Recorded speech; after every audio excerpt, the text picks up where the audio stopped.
হয়েছে, মুমিন হয়েছে, তাদের উপর শয়তান কোনো প্রভাব বিস্তার করতে পারবে না। যারা আল্লাহর হুকুম পরিপূর্ণভাবে পালন করেছে, নবীর প্রতি বিশ্বাস রেখেছে, আল্লাহর হুকুম পালন করেছে, ওই বান্দাদেরকে শয়তান প্রভাবিত করতে পারবে না।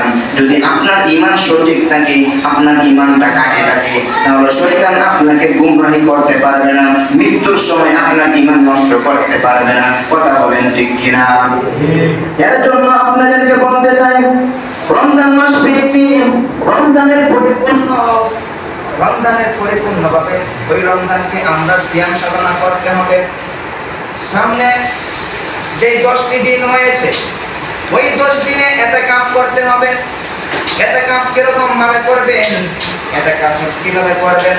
ইতিকাফ যেই বান্দা করবেন, আমার আল্লাহ পাক রব্বুল আলামিন বলতেছে, যে বান্দা একটি ইতিকাফ করবেন, একদিন ইতিকাফ করবে, আমার আল্লাহ পাক রব্বুল আলামিন তাকে 5টি পুরস্কার দেবেন। সুবহানাল্লাহ। ইতিকাফ ব্যক্তির জন্য 5টি পুরস্কার রয়েছে।